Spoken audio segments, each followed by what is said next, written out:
I shifted from that mindset is what I'm doing useless and pointless because no matter what I do, it's getting worse, to, okay, accepting that the future is going to be bad and or at least worse than today, but maybe something that I do could make it less worse.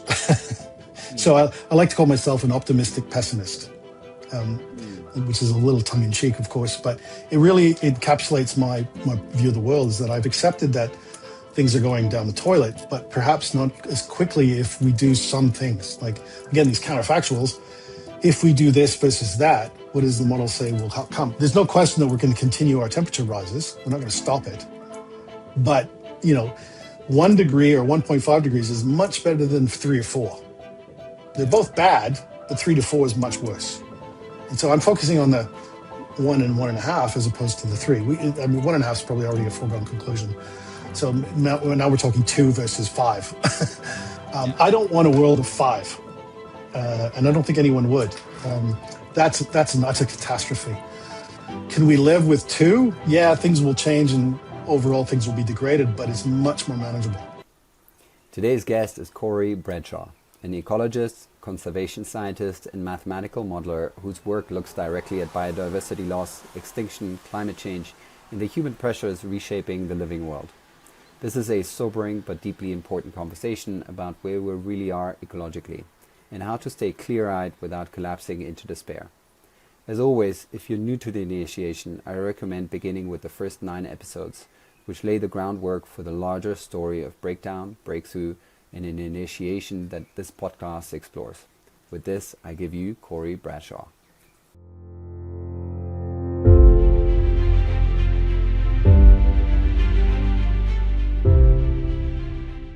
Welcome to the initiation, Corey Bradshaw. It's a pleasure to have you here. Thank you very much. Great to be invited. Thank you.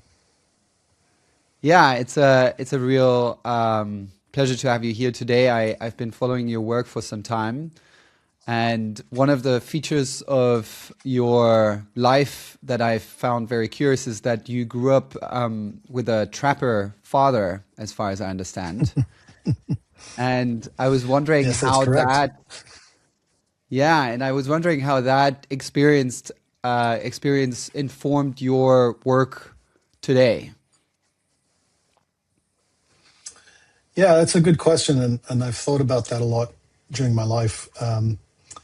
That seems like another world away. I mean, I spent most of my life in Australia, yet I grew up in a small village in the Canadian West, to a trapper hunter father household. And the first time I saw a city, I was 16 years old. I mean, I'd seen civilization, but of course I hadn't seen a big city.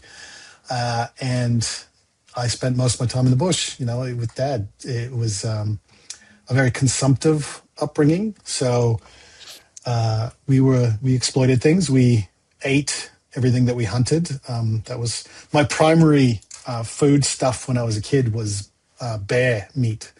So that seems like a bit of almost a wild fantasy to some people. But yeah, it was sort of the standard fare at home. Of course, lots of other things, but bear meat was kind of like the principal food stuff. We grew everything in the garden, and we didn't have a lot of money, so it was more sustenance kind of lifestyle in that respect. My view of the natural world was seen through the eyes of someone who exploits it. But at the same time, there was certainly an element of respect. And ironically, a lot of the anti-forest movement in Canada, at least during that time, actually came from people like trappers who were very concerned that the extensive deforestation for logging was essentially destroying the habitat of animals that they would trap for the fur market. So while their ulterior motive was still exploitation, a lot of them were very successful in stopping a lot of the large-scale logging that completely destroys areas for any life, let alone just the fur-bearing creatures. So it was a test, I guess, of my ethics and moral view of the world in that setting. And it wasn't until much later, much later, that I sort of cottoned onto the idea of conservation in general, because where I grew up, everything was plentiful and there for the taking, so to speak. It wasn't, but that was my perspective. And then even when I got into science to start with, it was very much from a theoretical, mathematical, almost purely scientific, ask a question, test a hypothesis, and see what happens. How does the system work? I was fascinated by how animals and the plants and the abiotic environment sort of interacted, and how that all sort of maintained itself, and how they bounced back from calamity, and how they absorbed disturbance. And so there was still no sort of conservation part of it. And it was a kind of slowly over time that I sort of developed this idea where, okay, hang on, the stuff that I'm really interested in is disappearing. Even I can see that in my own lifetime. And so it became much more utilitarian, and then I applied those sort of same scientific skills to try to conserve, or at least limit the damage. We can come back to that notion in later, but I will say that while my childhood wasn't ideal, for many reasons I'm not even going to get into now, but it certainly gave me an appreciation for wild places, and it also taught me the power of humans to change things, both good and bad. And I guess that foundation has really set me up for the rest of my career. I had never thought when entering university that I could actually make a career out of spending time in the bush. Turns out now I'm mostly in front of a computer. I'm a modeler, a mathematician, but I started out being in the bush. And when I did my PhD and my first postdoc, I would spend most of the year in the field, catching things and putting stuff on them and tracking them and figuring out how things worked. So I was very much in it for the being outside and being with the natural world and seeing how it operated. Beautiful. And so that experience of being in the bush, tracking things, did that remind you of your early childhood?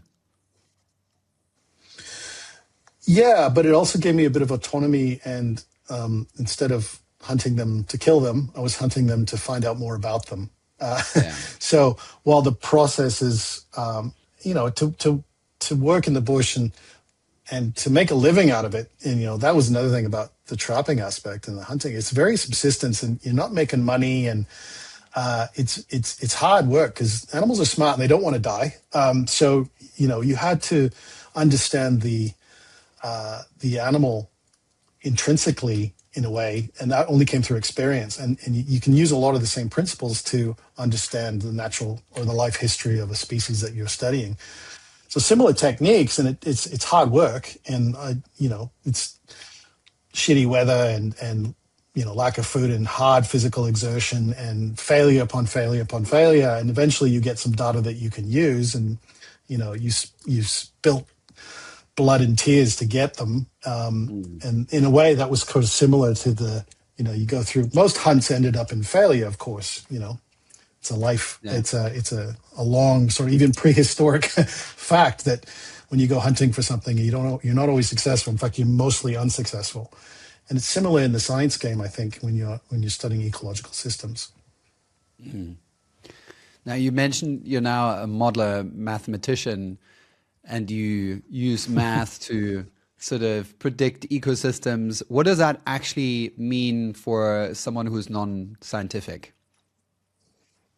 Yeah. Okay. So we all use models every single day, even a map. It used to be a paper map. Now it's, of course, a Google map or something like that.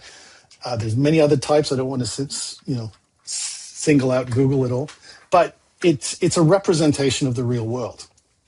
By definition, it's a simplification, and therefore it is incorrect.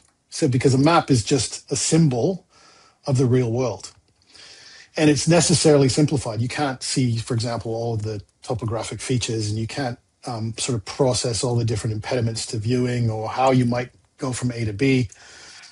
But it's very useful. A map is extremely useful.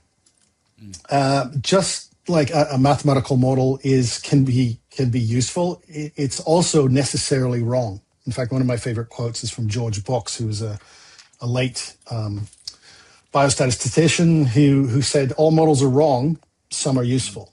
And I sort of live by that, in that anyone could create a mathematical model, i.e. a simplification of how the real complex universe works. Even like think of another model, like a model airplane or a model tank. It's a model of the real thing. It's a simplification. It's therefore necessarily wrong, but it can give you useful insights. Or a model of a molecule. We stick sticks together with little, atoms to represent actual compounds. And of course, that's a model. It's a vastly exploded version of the real thing, but we can't get our head around, the uncertainty principles or the different energy states of an atom, but we can get an idea of how the things might actually fit together. So when we create a model, we're not trying to predict the future. Think of a climate model that says in 30 years, if we have this particular emissions pathway, the temperature is going to rise on average by, say, 2 degrees. But if we do this, it'll rise only by 1 degree. It's not saying that in 30 years that our model is going to say exactly what the temperature will be, but it does say, compared to this scenario, based on this particular behavior or societal set of options, we're more likely to go here than here. It doesn't say we're going to be here. It just says we're more likely than doing this. So this is where the power modeling becomes obvious, is that when you have different scenarios of possible futures, you can identify, based on a certain number of assumptions, of course, and based on a particular foundation of things staying this way or changing in this particular way, you can say that this is more likely than that. So it helps us make decisions. And that's really all it is. Our brains create a model of the real world every single day, and we don't even realize it. We process information through vision, through smell, through hearing, and we create a mental map of how things work. We could be wrong, but it prevents us, for example, getting wiped out by a car when we cross a road. Now, it allows us to create a model. I use this kind of analogy a lot of times. I say to my students, okay, who crossed the road this morning coming to the lecture theater? And most of them will put up their hand, and I say, okay, who'd crossed that road previously in their lifetime? Most of them will keep their hands up. And I said, well, when you went to that road, you had a preconceived understanding. You'd built a model about how that road works. For example, the average flow of traffic, how wide the road was, what the kind of crossing aspects were. And then when you get to that road crossing, you collect new data. You say, okay, what's the weather like? How do I feel? Am I hungover? Maybe I'm not going to be as fast as I usually am today. You measure the traffic flow. And then you make a prediction. The prediction is the probability that I'll be able to cross this road without dying. Now, you want the probability to be quite low. Otherwise, you won't do the crossing. And so you make a prediction, and then you say, okay, well, if the probability is low enough for my personal acceptance, I'll make that crossing. And if I survive, I validated my model. Now, that's exactly what we do in mathematical modeling, but we formalize that with math as opposed to processing it organically in our brains using essentially what we call a Bayesian construct, which means we take previous information, we update it with new data, and then we make a prediction. And that's what we do. That's what I do day to day. But it doesn't mean I make a prediction not necessarily just in the future. I can also look backwards in time. Because if we go back many, many years, people weren't collecting data in the same way or at all. And we have to understand how things have changed. So what we can do is we can, what we call hindcast instead of, as opposed to forecast, what things might have been like in the past. The advantage of hindcasting is that we can actually measure certain things that help us validate. For example, if we do a climate hindcast, we can collect pollen cores from a lake or something and reconstruct how the vegetation changed and link that to what we think the model is saying and say, okay, well, the model predicted that we're going to have higher CO2, so we'd expect more, trees. And lo and behold, there were more trees. So it's a kind of a validation. Okay, interesting. Thanks for that introduction to your kind of work. And what do what do the numbers actually say in terms of the extinction crisis that we're facing? And what is it? I see you repeatedly saying that most people don't really understand the extent of it. Yeah, okay. Well, I think we have to back up and get a few other concepts under our belts before we move into that specific area. And the first one is that extinction is actually a natural part of all evolution, right? So throughout geological time, and I'm talking billions of years, there's a process of speciation. So that's the process of new species emerging from previous ones. And that can happen for a huge number of reasons, just genetic drift. Things happen to, drift in a certain way, or there can be what we call a biogeographic barrier. Say, for example, a sea splits two areas and one population is isolated on one side or the other, or there's an island that forms. And they tend to evolve in their own ways, and they become different over time. And there's lots of different processes, what we call speciation. Speciation is like birth, the creation of a new species out of something else, right? Well established, happens all the time. Speciation never stops. Sometimes the rate of speciation increases, sometimes it decreases. It depends on the species, it depends on the time. But through all that, we also have extinction, which is the loss of species, which is like death. So if you can think of it like a demographic sort of comparison. In a population, you have births and you have deaths. And if the births are higher than the number of deaths, the population grows. If the deaths are higher than the births, on average, then the population declines. Same thing with speciation and extinction. On average, speciation keeps slightly a pace of extinction because otherwise there would be no species left on Earth. Sometimes there are big pulses of speciation. Sometimes there's big pulses of extinction. That means that extinction isn't, just like speciation, isn't a gradual to sort of constant process. It tends to happen in these sort of big peaks. We have measured through the fossil record 5 huge extinction pulses going back almost half a billion years. And these are somewhat arbitrary in the sense that these are just the ones that stick out. And we've defined a mass extinction quite arbitrarily as at least 75% of species going extinct in a geological heartbeat. But in this case, the geological heartbeat's 2.5 million years long. Why 2.5 million years? Well, that's just the resolution, the temporal resolution that we can pinpoint these changes because of the way things are compressed in fossil layers and through geological time. So it's not a question of it's actually a real time scale. It's just the resolution. It's how accurate our measurements are. Rather precise. Now, the 75% is just the big ones that stick out. But of course, there's been scores, if not hundreds, of smaller extinction events that have happened all the time. So extinction is constantly sort of going up and down depending on the circumstances. The last biggest one is quite infamous. The loss of the non-avian dinosaurs 66 million years ago during the end of the Cretaceous event. Big bolide impact into the Gulf of Mexico, actually created much of the Gulf of Mexico, and wiped out on the non-avian dinosaurs. Yes. And no, we won't call it that because it's called the Gulf of Mexico. And it wiped out, somewhere in that 75-ish% of species within that short time frame. It didn't wipe out the dinosaurs. We still have them, of course. We just call them birds now. But we did lose a lot of species at that time.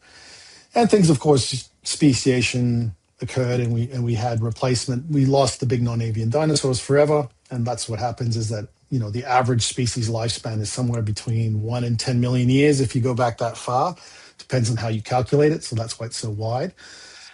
But most species aren't around forever. They have a finite period of time on the planet, and then they disappear and something else sort of takes their place. For example, we have been around for maybe, as an anatomically modern human species, probably no more than 200, 300,000 years. That's debatable in its own right. But we come from a long line of hominids, even many of them were contemporaneous with our own species, for example, Neanderthals and Denisovans. Different smaller species on certain islands, like, the hobbits, the Flores hobbits in Indonesia. There were probably at times in our past where there were at least 3 or 4 other human species contemporaneous with our species. Now there's only one left, us. So that sort of lays the foundation. So that extinction, the question is whether now we're in a state that would be comparable to these mass extinction events in the past. The only difference being the cause of those extinctions and the timescale. So the cause is essentially human endeavor. So the way we've changed the planet to our own benefit. The way we've done that is through massive expansion of agriculture, deforestation, direct exploitation, consumption, and pollution, plus moving species around, invasive species, and various ways that those kind of processes interact. So that's kind of the cause of the extinction increase. Has the extinction rate actually increased? Yes. Well, everything we look at in terms of what we call the background extinction rates, that's the extinction rates that we can measure through the fossil record between the major pulses of extinction, versus even the recorded extinctions, and I'll come back to that shortly, we're looking at least 100 to several thousand times that background rate today. What we're actively losing in terms of what observable losses. If we make some assumptions about things that are near the cusp of extinction, very small populations, things that we've driven down, critically endangered species, for example, then those numbers get even larger. And of course, there's also the aspect of we've only evaluated a very small percentage of the species out there, and we've probably missed many extinctions already before we've even described the species.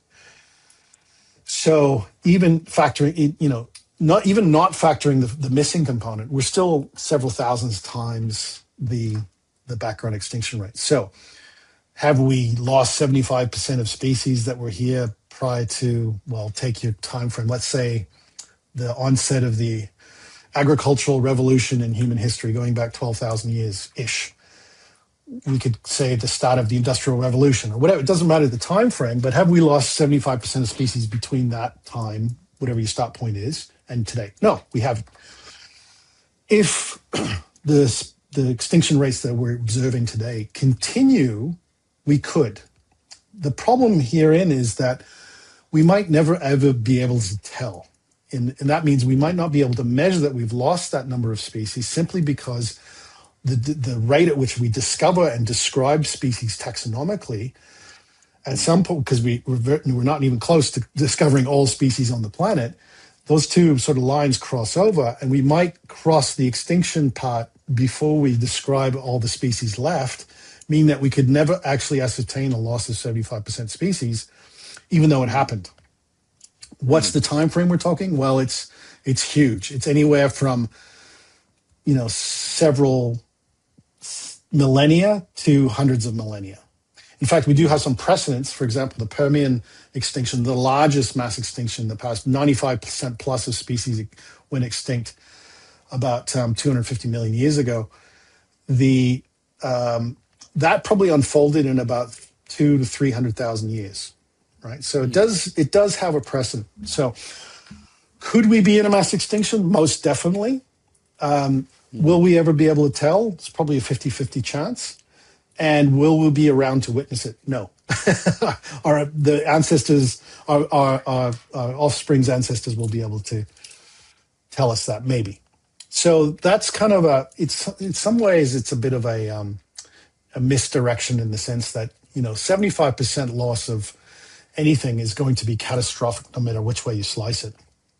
We're already getting into a point where the loss of species is becoming problematic for us in terms of carbon sequestration, in terms of crop yields, in terms of water purification, and all the ecosystem services that natural systems provide us. I mean, it's a living thing, the planet, and we're part of that living thing. And when those living systems break down, we will suffer as a consequence. Climate change probably being one of the big ones, the way that affects billions of people's health every year, and it's getting worse. And it's not doing it in the right way; it's doing it the other way. So we stand to lose a lot of our quality of life, at the very least, and certainly a number of years of healthy living because of this loss of the total machinery within our biosphere that we call the planet. Mm. Yeah, I mean, it's a huge topic. And I think what I could trace in your work, you talk a lot about overconsumption, overpopulation in this context. Where does that sit within this problem space? Well, that's very controversial, as you can appreciate. when it comes to population size, people have a lot of preconceived notions, and of course, it's tied up in ideology and religion and morality, which are difficult to separate from the numbers. So it's difficult to look at this as empirically as possible for most citizens because of those associated value systems. But it's kind of when you look right down to the basics, the change in the quality of the environment, no matter how you might measure that could be number of species that are threatened, it could be pollution concentrations, it could be how much forest we've cut down, the quality of our natural water systems. Doesn't really matter what you look at. The more people that are there, the more damage is done. That's very well established. Sometimes there's a lag. Sometimes there's, up to a century a lag in terms of, the loss of species that may occur from damage done 100 years ago. Oops. Have we lost? Did you lose me quickly? Sorry. No, I'm here. Did you lose me? I'm here. Oh, okay. I'm here. I just said it was reconnecting. I'll start over. Okay.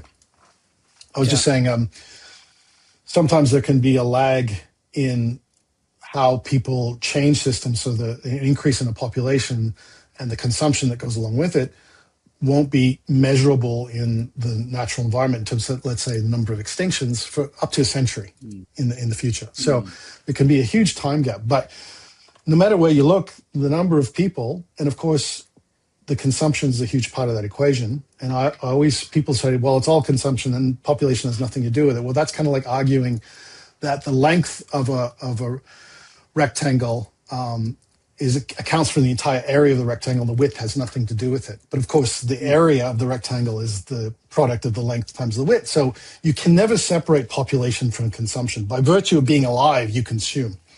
Yeah. The more people there are, the more we consume.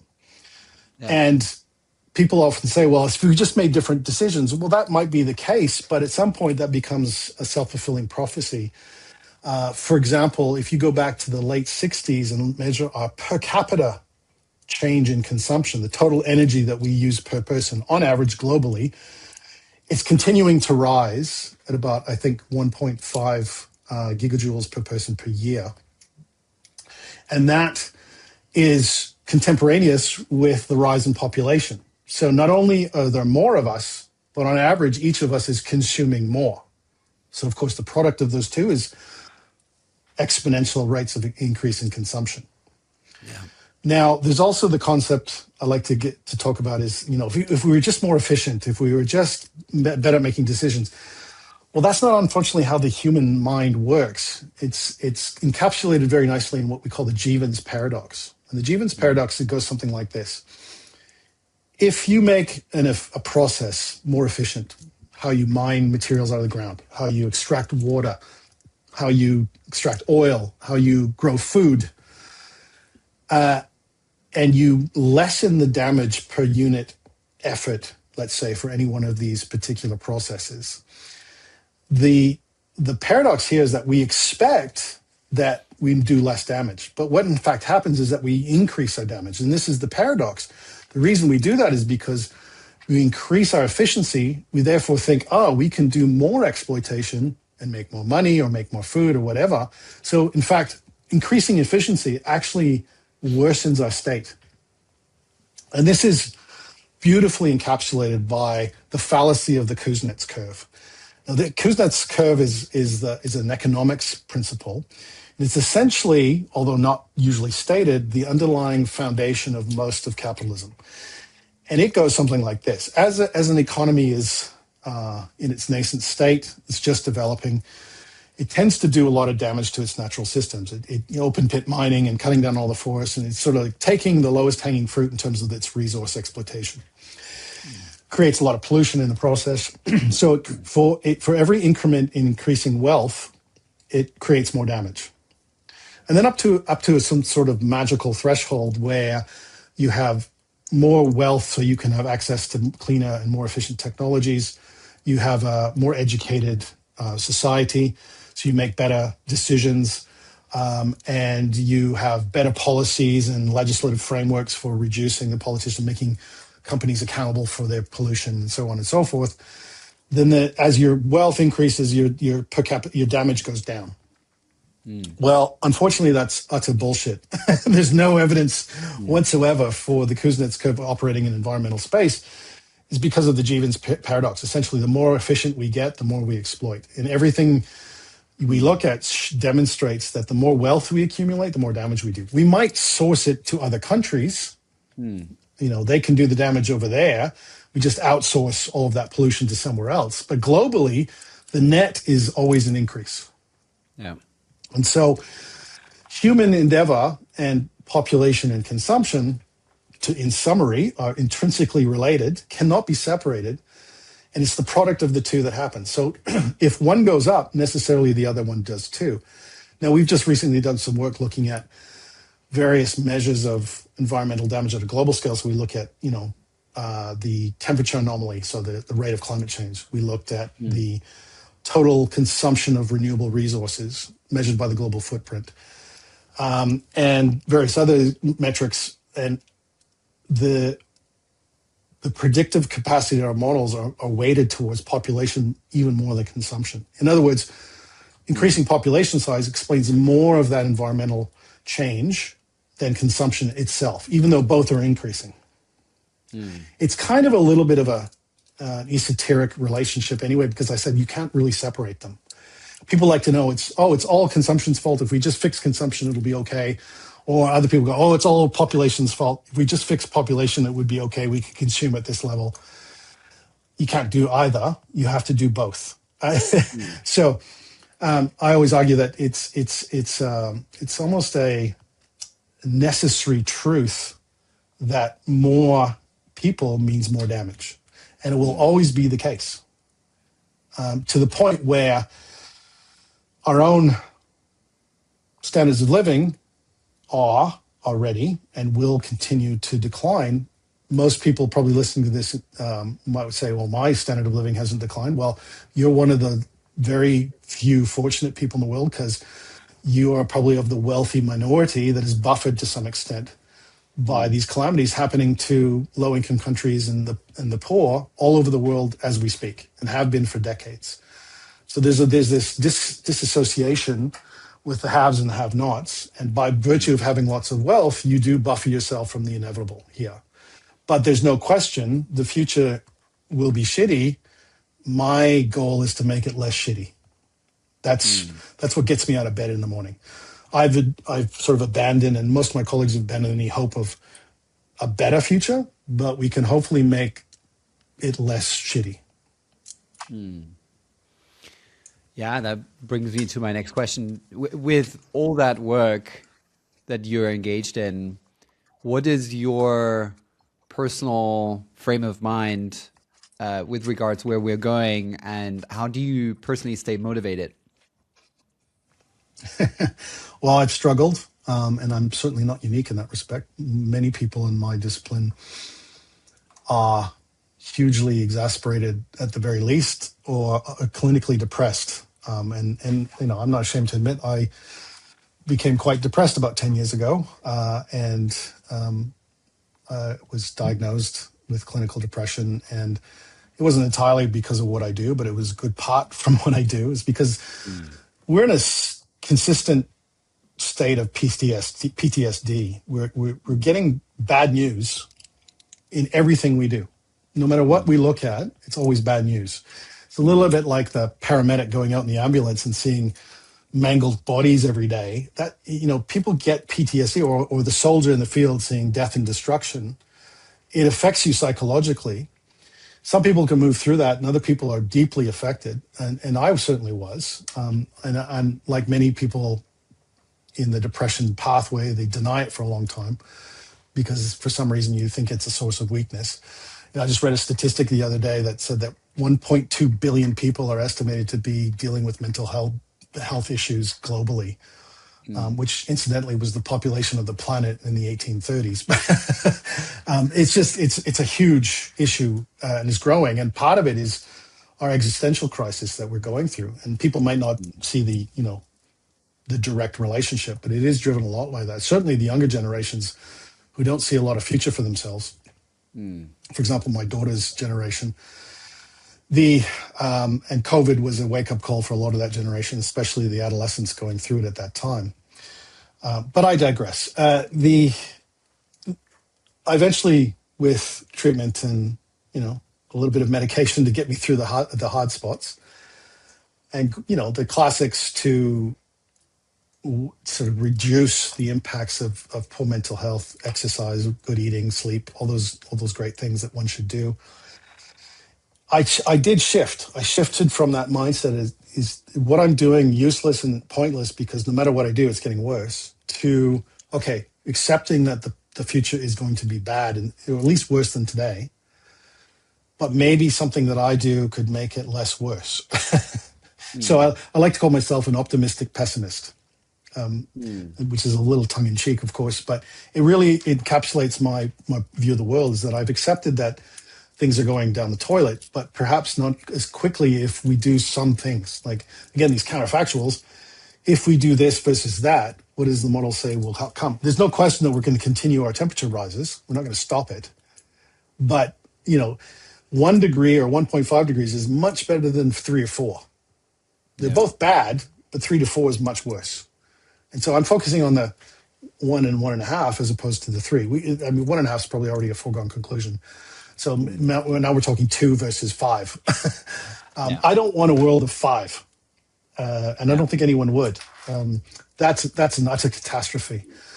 Can we live with 2? Yeah, things will change and overall things will be degraded, but it's much more manageable. What's your take on the climate change denialism movement, which it's fascinating to me because I often encounter it with people who are very actually deeply embedded in the land and, love their biodynamic, organic foods and cherish their holidays in wilderness. And at the same time, it seems to me, this deep suspicion, especially anything that is coming from kind of any governmental institution, that it's just kind of fabricated and meant to centralize more power. At least that's my sort of fragment looking at a lot of the skepticism around climate change and the ecological crisis that we're facing. What is it from the inside, from the scientist perspective? Yeah, that there's a lot to unpack there. It's wrapped up in all sorts of components of human nature, and certainly ideology does not necessarily mean you're going to follow the empirical pathway. It works on both sides of the spectrum. But generally speaking, I think I'll come back to the work of Ernst Becker back in the 70s, who wrote the Pulitzer Prize-winning novel, The Denial of Death, in 1974. And that basically, that book described why, as individuals with values and hopes and dreams and desires and goals, that we go through life all for us to die in the end. So it's kind of incongruous with the concept of self-betterment, of improvement. Yet we do that. So what we tend to do psychologically is we push the whole notion of death outside, and it's not even considered in our day-to-day lives. And we call it lots of things, fear of death or fear of mortality, but it's a broader concept. It's the denial of the death. Otherwise, whatever we do in life ceases to have meaning. Now, of course, that's a very simplified version of his argument, but if you extend that to sort of existential death, the death of a society, the death of a species, let's say, right? The denialism actually ramps up proportionally with the number of individuals who will disappear in that particular death outcome. So when you're talking existential death, it's even more likely that the human mind will try to disassociate because it's such an overpowering and unimaginably difficult thing or impossible thing to deal with. So you even distance yourself even more. And And the biggest culprits of this, ironically, are actually parents. Because think about a parent, and you're a parent, I'm a parent. Most parents, thankfully, want the best for their children. They would happily sacrifice their own happiness and comfort for their children. They'll do anything to improve their lot, and they will protect them with their life, literally. And for the concept that your children's lives, no matter how much you invest, no matter how much education you give them, no matter what kind of nutrition you give them, that their lives are going to be threatened in the future, no matter what you do, your brain can't process that. And it's even worse than the denial of your own death. So we've taken this, it's called terror management theory that sort of describes this process. So in many ways, it's expected that the majority will disassociate from the truths that we measure. We have the hard data to show them. I mean, that's not the problem. There are no dissenting voices in any empirical sense. But when you expect people to deny the fact that the future is so scary, then it becomes a little bit more understandable. And you don't work from the perspective of here are the data, change your mind. That's not how you change hearts and minds, as they say. It has to be on an emotional level, and it has. This is why marketing and advertisement works, is because we manipulate people's emotions for them to buy shit that they don't actually need. This is what marketing has been the master of this from prehistory. And we're getting better at getting those kind of concepts across and appealing to the emotional aspect. But, there's a lot of, even to the point where, like, if you take the pure libertarian ideology, political ideology, which is usually synonymous with the so-called right wing, right? But by definition, a libertarian wants to be left alone and have their piece of paradise, irrespective or in spite of perhaps the rest of the world. Whereas these are the people that are the most susceptible, for example, things like pollution or climate change, because they have no control over what happens outside of their patch. Right. So they should be the most environmentally proactive people, but they tend to be the least. This might explain a lot about what you just mentioned about those people who sort of appreciate the landscape and are very protective of their own capability, or their own little world. They're most distanced from the environmental movement, not simply because of that existential denialism, but also because they've embraced an ideology that is associated with anything that those people do over there is bad, irrespective of how it affects me. And this is why you get a populace who will vote for populist leaders who their policies are expressly stating that those people will be worse off, yet they still vote them in. You see, well, why would you vote for someone who makes your life worse? Yet we see examples of that every day around the planet, is because it's pitching them against us. It's essentially xenophobia. Yeah. Now, xenophobia is something that I've talked about as well, and it's not just political xenophobia. It even applies to things like different species outside of our own. But as you increase the pressures on the environment and you have more conflicts and more food shortages and more, floods and fires, you get more refugees and you get more people trying to improve their lives. Not just refugees, but people just moving around. And that is seen as, or now is being, because there's more and more of this, we see this sort of influx of refugees and people freak out and they go, they're taking our jobs, they're taking our opportunities. And so you create this landscape of fear. I mean, all the evidence suggests quite the opposite. When people come to a new country, especially one that's wealthier, they're a net advantage to the local economies. They end up doing a lot of the jobs that they can't find people to do in their own country. I mean, America's going through this right now. But they invoke this fear that then elects leaders who prey on that fear and who are inadvertently less capable of dealing with the crisis. So you get this kind of spiraling downward motion. So governments that are more and more fearful and less capacity to deal with the big problems people are afraid of. And so you expect these things to crumble into the ground way before there's ever going to be an improvement. So again, we expect populist right-wing policies to dominate for decades, if not centuries to come, until there's no such thing as a government left anywhere on the planet. Now, will that happen? I don't know. I can't say what the future is going to hold in terms of our structure, whether nations will continue to persist or whether we'll do something else. All I know is that your average quality of life will decline, and it will decline faster and hit harder in places that are of lower income. Yeah, wow, there are a lot of interesting threads in what you just said. I felt also reminded by this one example. I think it was in the Jared Diamond book, Collapse, of the villages that were near a dam that was threatened to break. I don't know if you know that example. And when I the read the different book. villages were informed by that, the ones closest to the dam were the most ignorant or delusional about it. They just didn't want to listen, and it was about potentially being evacuated.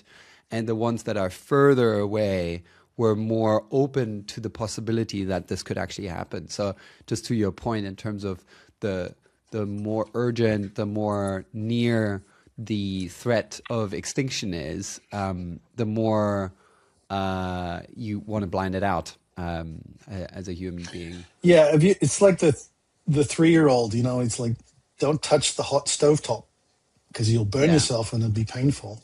Don't do it. Don't do it. And then they do it, and then they understand. Yeah. Unfortunately, I think that's a very almost an insulting view, or insulting encapsulation of our global incapacity to move forward. Is that we are very much the toddler that has to be burnt to change our ways, and even then, it'll probably take 2 or 3 goes at least before it sinks in. So yes, I am a pessimist, and people often ask me that direct question, and it's not because I'm a misanthrope, quite the opposite. But I do not think it's valuable to put on the rose-colored glasses and propose a future that isn't capable of existing, at least in the timeframes we're talking about. And you mentioned earlier you're how did you phrase it? An optimistic pessimist, or something Yes. of that sort.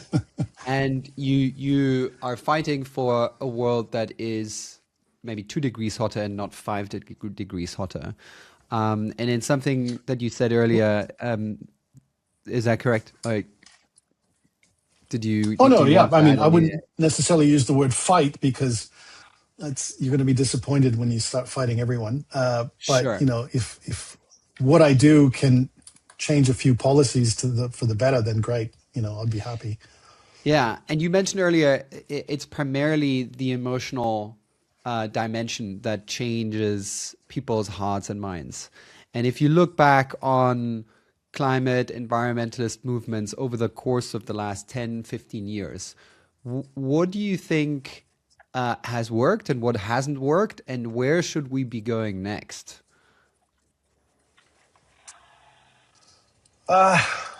Well, clearly things haven't worked because everything's getting worse. I mean, that said, would things be even worse now had we not had those environmental movements in the past?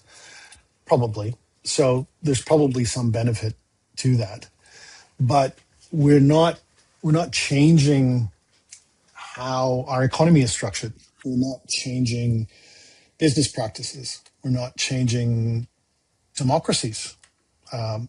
Those are the things I think that need to be changed the most to make the most impact. So it's more, instead of value systems, because changing values takes generations, and it's not guaranteed. Like, you can't. Social engineering is something that's a very esoteric and highly imprecise endeavor. So you can do it, and usually things like world wars can create entire changes in the total ethic of a population, and the value systems. We saw that after the Second World War in so many different countries. It just sort of flipped everyone into a different state of mind, and efficiency increased, and all sorts of things happened.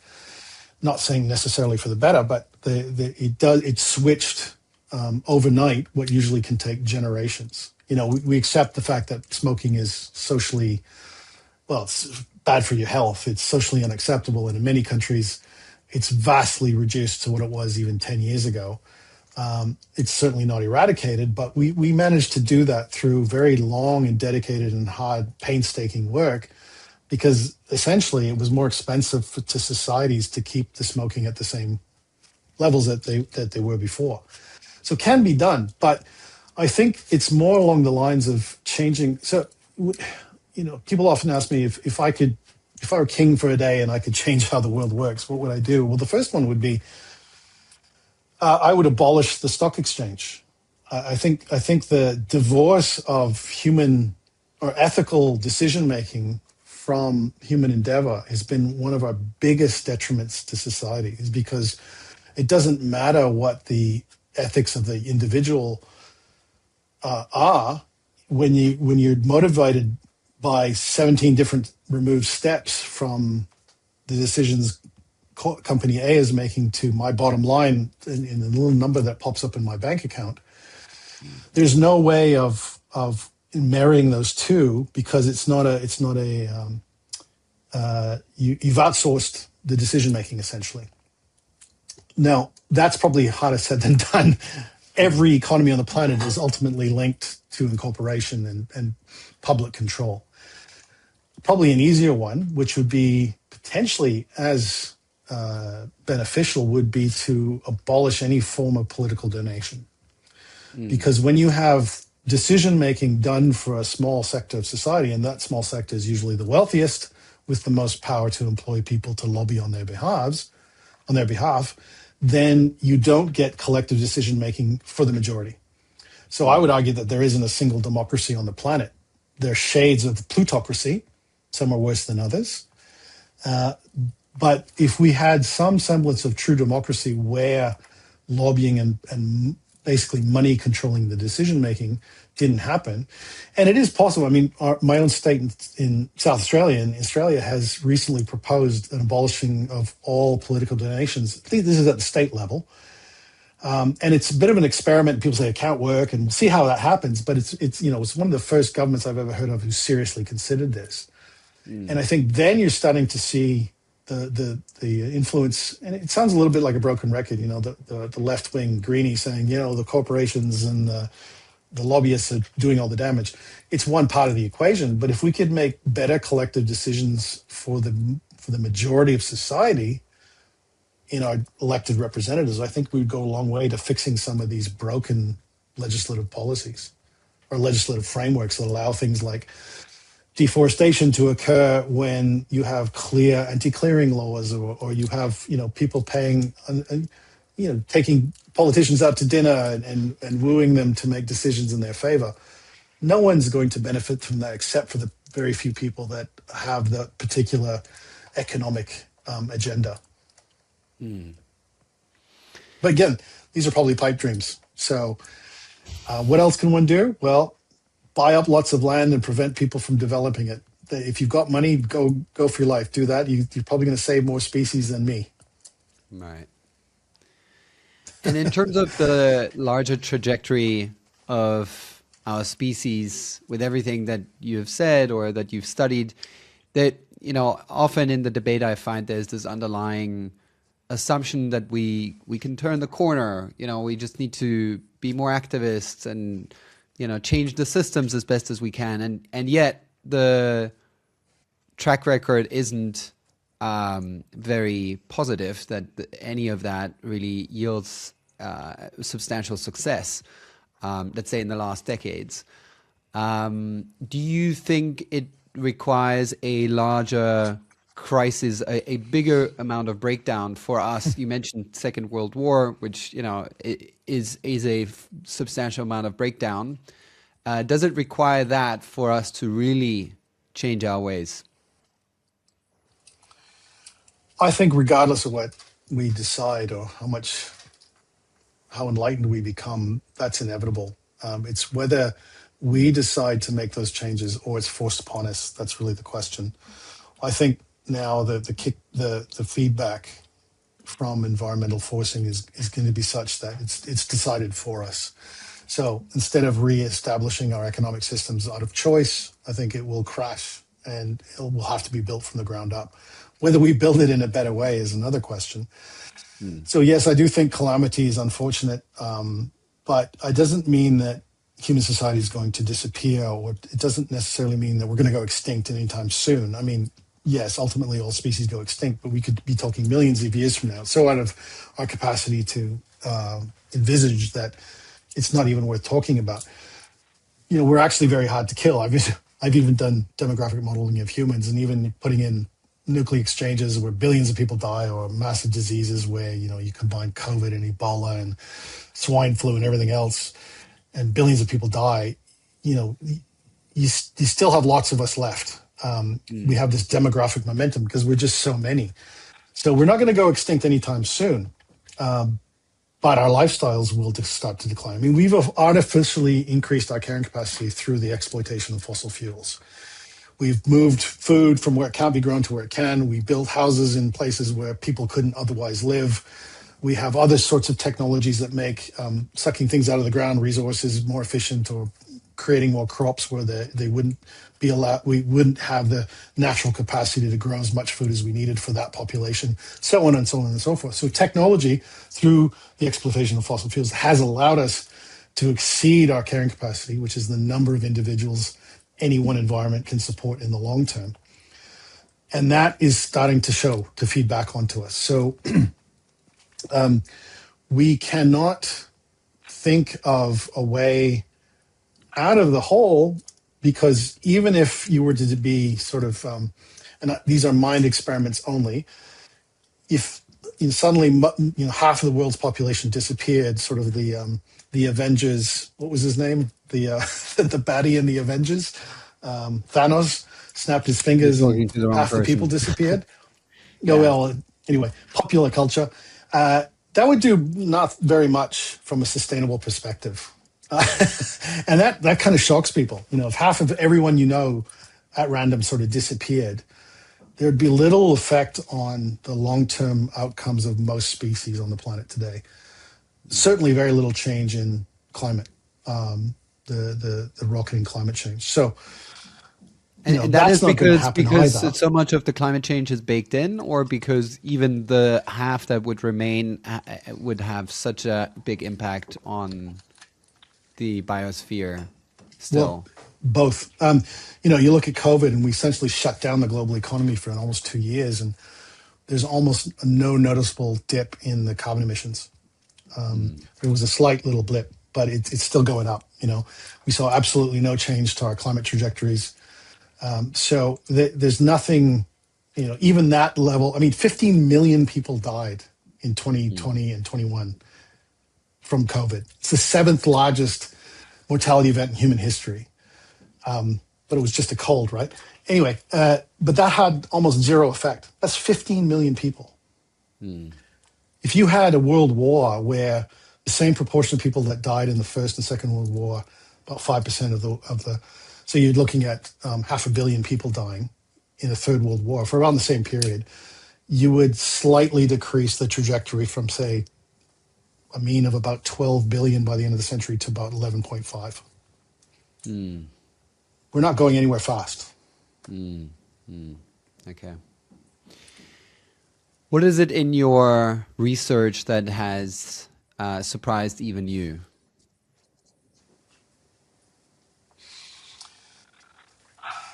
Surprised? That's a good question. I'm not sure I've thought about that very much. I think the surprise has probably been, I had assumed it was bad, but I didn't realize how bad. I think it's sort of like the notion of, wow, I assumed that, okay, people are increasing in numbers, so our consumption is probably leveled out, and our overall consumption rate, our overall consumption is mostly a product of how many people are. But that wasn't the case at all. When you discover that our consumption rates are increasing at the same rate practically, or when you break down the increase in our energy demand from different sources, fossil fuels, and there's been a massive renewable energy revolution, of course, over the last 40 years, especially in the last 20. But the rate of fossil fuel exploitation has gone up faster than the rate of increase in renewables. I mean, stuff like that is kind of gobsmacking. When you see classic ecological theory being borne out in even our own demographic data, like the species limited by their own competition, and you're starting to see that now in human populations, or the relationship of environmental degradation with child health, for example, how at least in low-income countries, the more intact their environmental systems, the less child morbidity and mortality occurs. And we've got the data, we've published on this before. Those kind of things are quite shocking. On the other hand, I do a lot of work with the ancestors of Aboriginal Australians, looking at things like their endeavours, movement through the landscape, their ability to adapt to extreme climates, and they're just the sheer force of ingenuity that was shown over tens of thousands of years. That's kind of brought into light the capacity for us to persist no matter what. Australia has some pretty extreme climates and pretty extreme places, and yet people have been here for 65 plus thousand years. And that's remarkable. And they've adapted to every single situation here that Australia's had to offer over that entire huge timescale. And so that's also surprising, that the human capacity to persist, and not just survive, but thrive under those conditions. So this is another reason why I don't think, we're not going anywhere soon. We might have to live in a different way, of course, but there's two sides of the coin. Things are bad, but they're not end of life for us necessarily. Perhaps end of what you consider a good life, but it's not end of life. Okay. Corey, that was a beautiful sort of summary, I think, of all the different threads that we've been following, both the sort of realistic / pessimistic perspective on where we are, and at the same time also being honest that this is most likely not the end for us as a species. We're just way too resilient, way too ingenious to adapt to new conditions. Is there anything else you would like to impart on our audience before we close? Well, I think people might throw up their hands and say, there's nothing I can do. And in the grand scheme of things, that's probably true. You're not going to change the course of humanity or human society, but even little things do help. And if at the very least it gives you some purpose, great, they're worthwhile doing. I mean, choosing an electric car versus a petrol car, it's not going to change the world, but it's a good thing to do. Is protesting going to change the world? Probably not, but it might make someone's life just a little bit less shitty, and so it's worthwhile doing.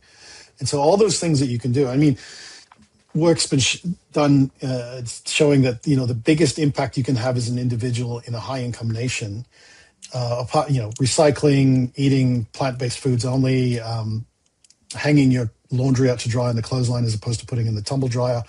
The biggest effect you can have is actually choosing to have one fewer children, because of the lifetime legacy of emissions. So, I mean, that's order of magnitude bigger than, say, choosing not to do overseas flights. Those kind of decisions do have an impact. And so continue doing them, continue thinking sustainably, but don't be fooled that you're going to change the world's trajectory. Just make it a goal to make the people that you can influence make their futures a little bit less shitty. And I think that's a wonderful excuse to get out of bed in the morning. Yeah. Great. It's very much in the spirit of this channel to be realistically hopeful. So grounded in the realities of our world today, but also find a perspective that gives us a good reason to get out of bed in the morning. So thank you very much, Corey Bradshaw, for joining the initiation. Thank you very much. Appreciate it.